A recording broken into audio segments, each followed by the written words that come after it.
तो बेसिकली आज के वीडियो में हम सीखेंगे एक और नया लॉजिकल और बेसिक कॉन्सेप्ट जो कि बहुत जगह यूज होगा, जो कि है अगर आपको दो नंबर्स दिए जाएंगे तो उनको आप स्वैप कैसे करेंगे। तो बेसिकली अगर मैं बात करूं तो आपको कुछ ऐसा दिया जाएगा कि एक इंटीजर ए होगा। बेसिकली अगर दो नंबर दिए जाएंगे इन शॉर्ट, तो लेट्स से मेरे पास दो इंटीजर है, एक के अंदर वैल्यू 10 है एंड बी के अंदर वैल्यू 20 है।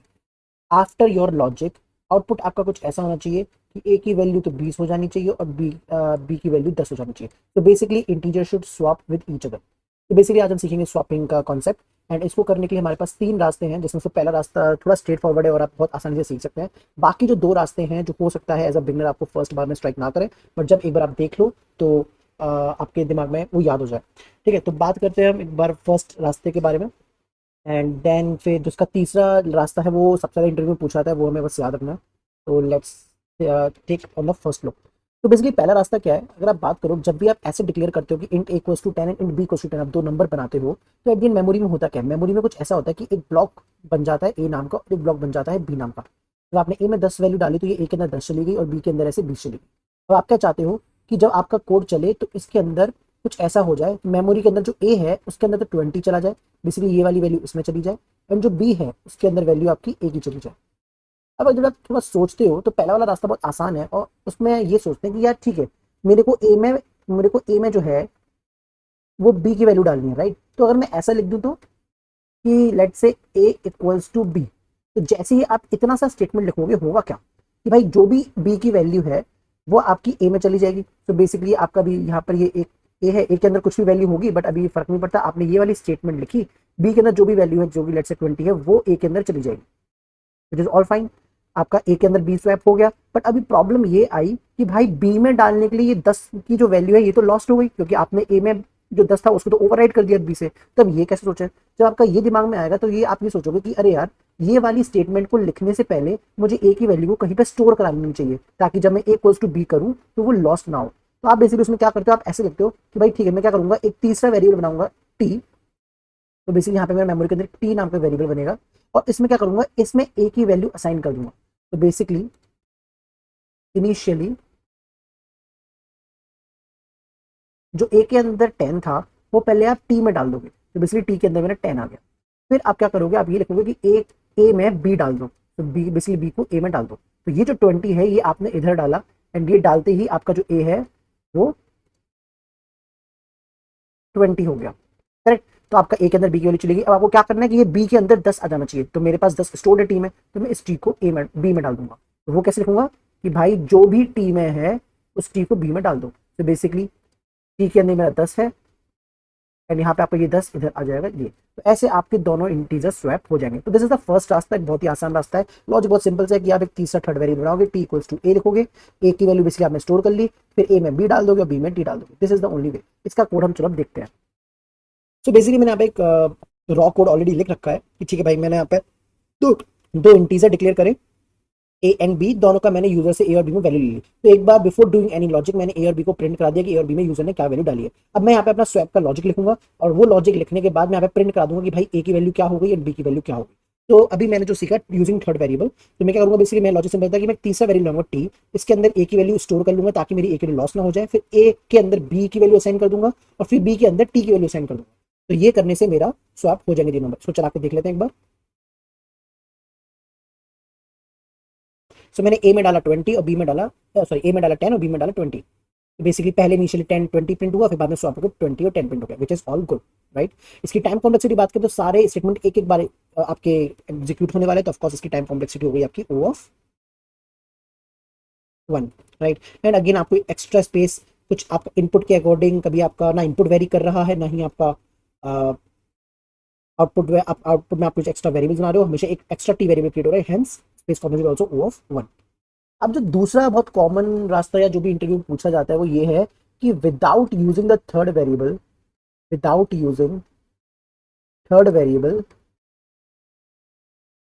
Swap two integers.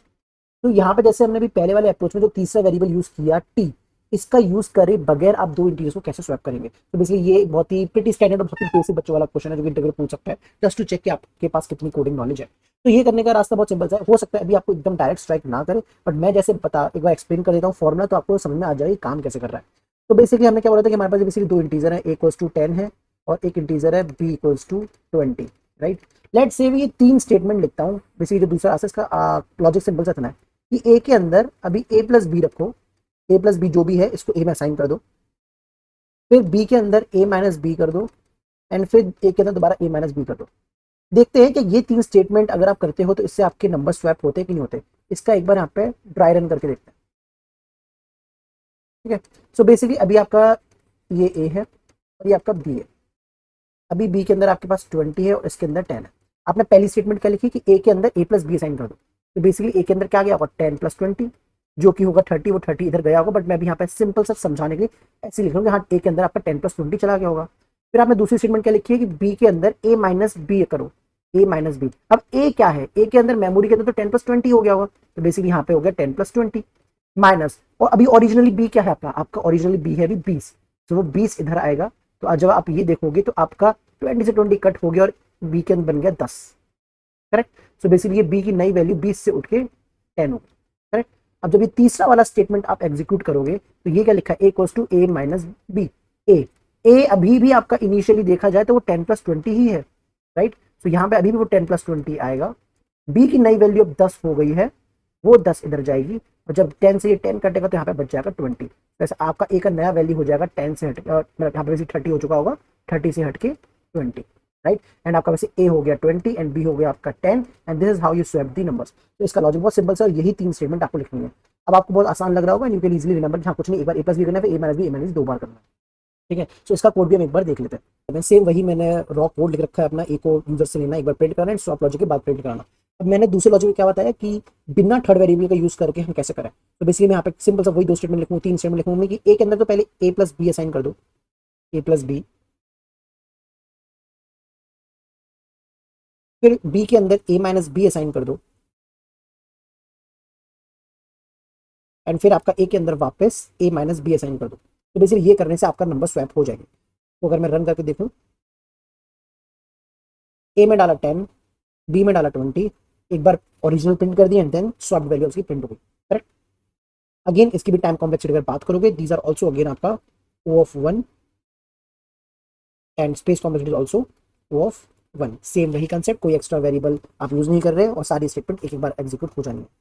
तीसरा रास्ता जो है वो बहुत ही ज्यादा काइंड ऑफ इंपॉर्टेंट है, एंड अगर आप इलेक्ट्रॉनिक्स के हो तो आपसे बहुत आसानी से ये क्वेश्चन पूछा जा सकता है किसी भी इंटरव्यू में। मेरे से सेल फोर्स पे पूछा गया था। तो बेसिकली अभी तीसरा रास्ता ये क्या बोलता है कि without third variable and without arithmetic operator आपको दो इंटीजर्स को स्वैप करना है। ना तो आप थर्ड वेरिएबल यूज कर सकते हैं, ना ही आप प्लस माइनस कर सकते हैं, तो आप स्वैप कैसे करेंगे। ये लॉजिक अगर आपको जब भी कोई ऐसा बोले कि प्लस माइनस मल्टीप्लाई डिवाइड नहीं कर सकते हैं, कुछ भी नहीं कर सकते हैं, तो उसमें ही आप समझ जाना कि इंटरव्यूअर आपको बिटवाइज ऑपरेटर्स का यूज करने के लिए फोर्स कर रहा है, ठीक है। सो बेसिकली अब यहाँ पे भी मैं लॉजिक यहाँ पे सिंपल दिखा देता हूँ कि वो है क्या। जैसे भी इंट आपका इनिशियली वही 10 था और इंट पी आपका इनिशियली लेट्स से 20 था, राइट। ये आपने दो नंबर्स यूजर से ले लिए। आपको सिंपली से दोबारा लॉजिक दिखा देता हूँ, लॉजिक आप समझ जाओगे फिर याद रहेगा आपको। लॉजिक सिंपल से ऐसा ही है कि ए को ए एक्सॉर बी करना है, फिर बी को ए एक्सॉर बी करना है, और फिर दोबारा ए को ए एक्सॉर बी करना है। ये काम कैसे करेगा, शायद इसके लिए अगर आपको बिटवाइज की नॉलेज है तो आपको ये आसानी से समझेगा, और अगर नहीं है तो मैं यहाँ पे थोड़ा सा बता देता हूँ कि ये एक्सॉर बिटवाइज ऑपरेटर्स काम कैसे करते हैं, ठीक है। सो बेसिकली इसको बोलते हैं एक्सॉर, एंड एक्सॉर की प्रॉपर्टी ये होती है कि जब सेम नंबर का आप एक्सॉर कर देते हो तो वो सेम नंबर का एक्सॉर करके आंसर आ जाता है 0, और अब आप किसी नंबर को 0 से एक्सॉर कर देते हो तो वो जो भी नंबर होता है एग्जैक्टली वही आ जाता है। अभी शायद अगर आप ये दो प्रॉपर्टीज याद रखोगे एक्सॉर की तो आपको समझ में आ जाएगा इस कोड की वर्किंग। लेट्स चेक कि ये वर्क कैसे करता है। सो बेसिकली जब आपने बोला कि भाई आपके पास इंट a = 10 है और b = 10 है, मेमोरी के अंदर आपके ऑफकोर्स दोबारा ऐसे दो ब्लॉक बन चुके होंगे जिसमें a आपका 10 होगा और ये आपका 20 होगा, राइट। अब आपने ये पहली वाली स्टेटमेंट लिखी a एक्सॉर b। तो बेसिकली जब ये स्टेटमेंट आप लिखोगे तो आपका बेसिकली होगा क्या कि a = a एक्सॉर b। तो बेसिकली इसकी वैल्यू होगी क्या कि भाई अभी ऐसे होगा 10 एक्सॉर 20। अगेन मैं इसको इवैल्यूएट नहीं करूंगा उस 10 + 20 की तरह, इसको ऐसे ही लिखा रहेंगे। तो बेसिकली अब मुझे पता चल गया कि a के अंदर बेसिकली क्या स्टोर हो गया होगा, 10 एक्सॉर 20, ये ऐसे स्टोर हो गया। फिर मैंने दूसरी स्टेटमेंट लिखी b = a XOR b, right. अब a की वैल्यू करंट वैल्यू क्या है, a की वैल्यू तो 10 एक्सॉर 20 हो चुकी है, 10 एक्सॉर 20। और फिर बी के अंदर क्या वैल्यू है 20, तो बेसिकली हो जाएगी एक्सॉर 20। अब इसको देखो, मैंने क्या बोला कि जब दो सेम नंबर से एक्सॉर होता है तो वो जीरो हो जाता है। तो बेसिकली यहाँ पर ये जो दो नंबर है ये आपके वैल्यू 10, अब चाहे पहले 10 20 हो जाए, दिस फॉलोज एसोसिएटिव प्रॉपर्टी, तो फर्क पड़ता नहीं है। जब 20 एक्सॉर 20 करोगे तो इसका आंसर आ जाएगा आपका जीरो, क्योंकि दोनों सेम नंबर है। और मैंने बताया जब जीरो का आप किसी भी नंबर का एक्सॉर करते हो तो वो नंबर बाय डिफॉल्ट खुद आ जाता है। तो यहाँ पे आपका ये हो गया 10, तो हेंस आपका बी के अंदर जो वैल्यू स्टोर हो गई वो हो गई 10, करेक्ट। अब फिर यहाँ पे आपने तीसरी स्टेटमेंट लिखी A equals to A XOR B, A equals to A XOR B. A के अंदर तो वैल्यू अभी भी आपकी 10 एक्सॉर 20 है, 10 एक्सॉर 20 एक्सॉर विद बी। अब बी की वैल्यू चेंज होकर 10 हो गई थी, तो जब 10 यहाँ करोगे अगेन 10 एक्सॉर 10, अगर आप इन दोनों को देखो तो ये आपके मिलके जीरो हो जाएंगे एंड इसका एक्सॉर होगा 20 के साथ। अगेन जीरो के साथ कुछ भी करो वही सेम नंबर आता है, तो आपका ए हो गया 20। यहाँ से ए 10 एक्सॉर 20 सेट की ए की वैल्यू हो गई 20। अब इसका कोड भी देख लेते हैं, आई होप इसका वर्किंग आपको समझ में आ गया। बहुत ही आसान है एंड बहुत ही कॉमन है, जो पूछ भी सकते हैं, मतलब वेरी बेसिक क्वेश्चन। अब बात कर लेते हैं हमारे तीसरे लॉजिक के बारे में, जहाँ पे हम ना ही थर्ड वेरिएबल यूज कर सकते हैं और ना ही हम अर्थमेटिक ऑपरेटर यूज कर सकते हैं। तो उसमें जैसे बताया कि हम सिंपली क्या करेंगे, ए के अंदर ए एक्सॉर बी स्टोर करेंगे, बी के अंदर ए एक्सॉर बी वापस करेंगे और ए के अंदर वापस ए एक्सॉर बी करेंगे। हमने इसकी वर्किंग देख ली, तो इसको एक बार रन करके देखते हैं कैसा हमारा आउटपुट आएगा।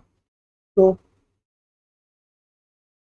मैंने ए में 10 डाला, बी में 20 डाला, ओरिजिनल प्रिंट किया एंड यहाँ पे नंबर स्वैप हो गए। तो इसकी भी अगर टाइम कॉम्प्लेक्सिटी बात करो, सारे के सारे स्टेटमेंट O ऑफ 1 में चलने वाले हैं, तो time complexity is going to be O of 1 and space complexity भी सेम, आप कोई एक्स्ट्रा वेरिएबल यूज नहीं कर रहे हो, it is also going to be O of 1। तो आई होप सो आपको ये तीनों अप्रोच पसंद एंड समझ में आ गए होंगे। जो लास्ट अप्रोच के दो लास्ट अप्रोच है वही आपको मेजरली याद रखने हैं, वही सबसे कॉमन है and it is going to be very basic question जो आपको बड़ी बड़ी एल्गोरिथम्स में काम आएगा। अब मिलते हैं नेक्स्ट वीडियो में, तब तक keep learning and subscribe, and if you like this video then hit a like button.